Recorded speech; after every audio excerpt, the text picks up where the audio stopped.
తర్వాత మొన్న వచ్చేసి మేము సతీష్ రెడ్డి గారి గురించి మాట్లాడినప్పుడు కూడా అందులో క్లియర్గా మేము ఆయనతో కలిసి ఒక 20-25 సంవత్సరాలు ఆయనతో కలిసి పనిచేశాము, ఆయనతో కలిసి జర్నీ చేశాము ఒకటే పార్టీలో.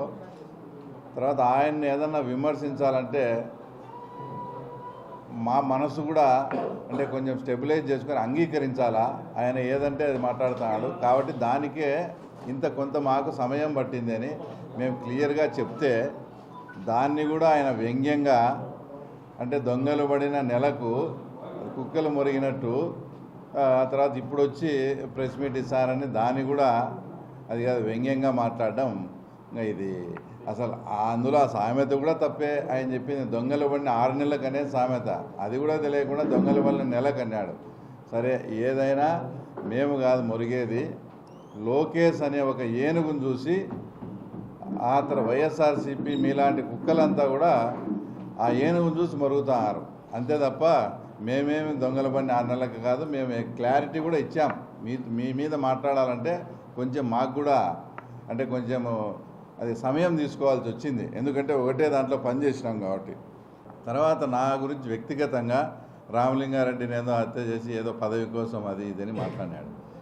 అంటే ఇప్పుడు కొత్తగా ఏందో అంటే నువ్వేదైనా చేసి నేను రిటాలియేషన్ చేస్తానో లేదంటే నాదేందో నన్నేదో ఒక ఫ్యాక్షన్ టైప్గా సృష్టించాలనో ఇతను ఇప్పుడు ఏంది మా ఊరే ఫ్యాక్షన్ నేపథ్యం ఉండే ఊరు, మేము ఫ్యాక్షన్ కుటుంబం నుంచే వచ్చినామని నేనే బహిరంగంగా చెప్తాను.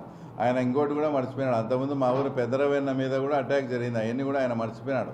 అప్పుడు పరిస్థితులను బట్టి దాన్ని బట్టి మేము ఏదో మా ఫ్యామిలీ మీటింగు మా ఊర్లో ఉండే గ్రూప్ని అంతా డిస్కస్ చేసుకొని అప్పట్లో ఏది మంచి ఏది చెడ్డో ఆ నిర్ణయం అప్పుడు తీసుకుంటాం. నిజంగానే ఒక మర్డర్ కేసులో తర్వాత ఉంటానే ఆ మర్డర్ కేసు నా మీద పడేటట్టయితే నాకు కోర్టు క్లీన్ చిట్ ఇచ్చింది. అలాగైతే అసలు వైఎస్ రాజారెడ్డి హత్య కేసులో సతీష్ రెడ్డి వచ్చేసి ముద్ద ఎఫ్ఐఆర్లో ఉన్నాడు. అటప్పుడు ఆయన నాకు ఆపాదించినట్టు తర్వాత వైఎస్ రాజారెడ్డి హత్యతో కూడా నీకు సంబంధం ఉంది అంటే ఈరోజు ఆయన ఒప్పుకుంటాడా? మరి ఆ రోజు పార్టీలో ఉండే వీరారెడ్డి గారు, వాళ్ళ మామైనటువంటి రాజగోపాల్ రెడ్డి గారు, తర్వాత కందుల శివానందరెడ్డి గారు, మేము అందరం కలిసి చంద్రబాబు నాయుడు సతీష్ రెడ్డికి నిజంగా సంబంధం లేదని చెప్తే చంద్రబాబు నాయుడు పుణ్యాన ఆ రోజు ఆ వైఎస్ రాజారెడ్డి హత్యలోంచి ఎఫ్ఐఆర్లో ఉండే పేరు ఆ తర్వాత నీ పేరు కూడా చంద్రబాబు నాయుడే తొలగించిన విషయం కూడా మరొకసారి నీకు గుర్తు చేస్తాను. ఇంకా పదవి కోసం ఏదో మర్డర్ చేసినారన్నట్టు మాట్లాడినాము. అంటే మీరు చేసేమో సంసారము, మేము చేసే తర్వాత వేరేదే. ఇదే ఎంపీపీ పదవి కోసమని మాట్లాడినాడు.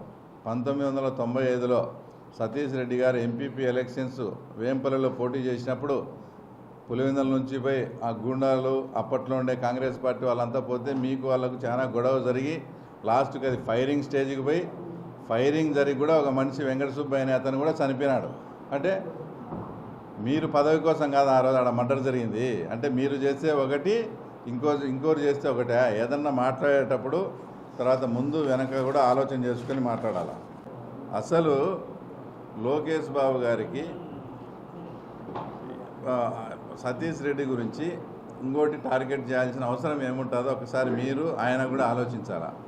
ఆయన 2024లో అవుట్రెట్గా తెలుగుదేశం పార్టీని వదిలిపెట్టి వైఎస్ఆర్సీపీ కండువా వేసుకొని ఆ పక్క ఎలక్షన్ చేసినాడు. అప్పుడు మెజారిటీ 2019లో 92,000. ఒక ఇన్ఛార్జిగా 25 ఏళ్ళు పనిచేసిన వ్యక్తి వైఎస్ఆర్సీపీకి పోయి అక్కడ తెలుగుదేశం పార్టీకి అగెనెస్ట్గా ప్రచారం చేసి అంతా చేస్తే వచ్చిన మెజారిటీ 30,000 తగ్గి 61,000కు వచ్చింది. అంటే నీ ప్రభావం ఎక్కడున్నట్లు ఇంకా నువ్వు పోతే 95 లక్ష 1,20,000 రావాలా, కానీ 60,000కు తగ్గిందంటే నీ ప్రభావం ఏమున్నట్టు. అలాగే నీ సొంత మండలం గురించి మాట్లాడదాం. 2019లో నీ సొంత మండలంలో 14,000 మెజారిటీ వస్తే 2024లో నాకు తెలిసి దాదాపు 9 నుంచి 9,000 వచ్చింది. అంటే నీ సొంత మండలంలో కూడా ప్రభావితం చేయలేకపోయినావు. తర్వాత నీ సొంత బూత్కి వస్తా, ఆ తర్వాత అది వేంపల్లిలో 2వ బూతు.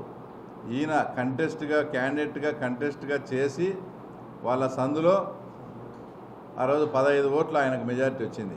ఆయన వెళ్ళిపోయిన తర్వాత మాకు కేవలం 5 ఓట్లే ఆ బూత్లో మెజారిటీ. అంటే ఈయన ప్రభావం ఏమాత్రం ఉందో ఒకసారి మీరు కూడా మీతో పాటు రాష్ట్ర ప్రజలు కూడా తెలుసుకోవాలి. అలాంటి వ్యక్తి నువ్వు ఏమాత్రం ప్రభావం చూపలే, ఇంకా ఒక రకంగా అది మాకే ప్లస్ అయింది. అలాంటి వ్యక్తి గురించి లోకేష్ బాబుకు ఆలోచించాల్సిన పని ఏముంది? ఆయనకేందో నిద్రలేని రాత్రులు ఏదో చూపిస్తా అంట.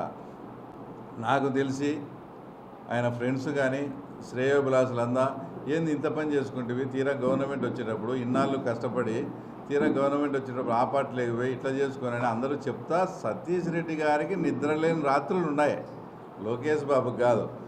ఆయన ఇంకోటి ఏదో తీవ్ర పరిణామాలు ఉన్నాయంటే ఏదన్నా భౌతిక దాడులు అనుకొని ఆయన ఏదంటే అది మాట్లాడినాడు. మా దృష్టిలో తీవ్ర పరిణామాలంటే లోకేష్ బాబు గారిని కూడా మొన్న నేను ఆ మాటలు కూడా అనకూడదు, లోఫరు గీఫర్ అని కూడా మాట్లాడడం జరిగింది. అలాంటి మాటలు మాట్లాడినప్పుడు చాలా తీవ్ర పరిణామాలు ఉంటాయి అని చెప్పినాం. తీవ్ర పరిణామాలు అంటే భౌతిక దాడులు కాదు, ఇట్లే మాట్లాడితే నీ ఇంటి దగ్గరికి వస్తాం, ధర్నా చేస్తాం, ఇలాంటివి. దాని ఆయన అంటే నన్ను ఏదో చేస్తారు, ఏదో భౌతిక దాడులని, అసలు నిన్ను చేయాల్సిన పని ఏమి? హిట్ టీవీ యాప్, ఇందులో short news, live news, entertainment shows, movies, digital magazines తో పాటు మీ జిల్లా వార్తలను కూడా ఫ్రీగా చూడొచ్చు. ఇంకెందుకు ఆలస్యం, వెంటనే హిట్ టీవీ యాప్ ని డౌన్లోడ్ చేసుకుని ఫ్రీగా ఎంటర్టైన్మెంట్ పొందండి. Hit TV app. Hit TV app. Please download hit TV app. Hit TV app ని ఫ్రీగా డౌన్లోడ్ చేసుకొని ఎంజాయ్ చేయండి. మీకు నచ్చిన ఎంటర్టైన్మెంట్ కోసం హిట్ టీవీ యాప్ ని ఫ్రీగా డౌన్లోడ్ చేసుకొని ఎంజాయ్ చేయండి. హిట్ టీవీ యాప్ ని డౌన్లోడ్ చేసుకుని ఆస్వాదించండి, ఆశీర్వదించండి. ఇంతమంది సెలబ్రిటీలు హిట్ టీవీ యాప్ ని డౌన్లోడ్ చేసుకోండి అని చెప్తున్నారంటే ఎంత మంచి యాప్ ఆలోచించండి. అమెరికా అమెరికా అమెరికా అమెరికాలో చదవాలనుకునే వాళ్ళకి విశ్వసనీయమైన పేరు మన శౌర్య కన్సల్టెన్సీ. UK లో 1 year masters. UK లో 1 year masters. 2 years work permit up to 5 years visa. Contact Saurya Consultancy. Contact 89851 89851.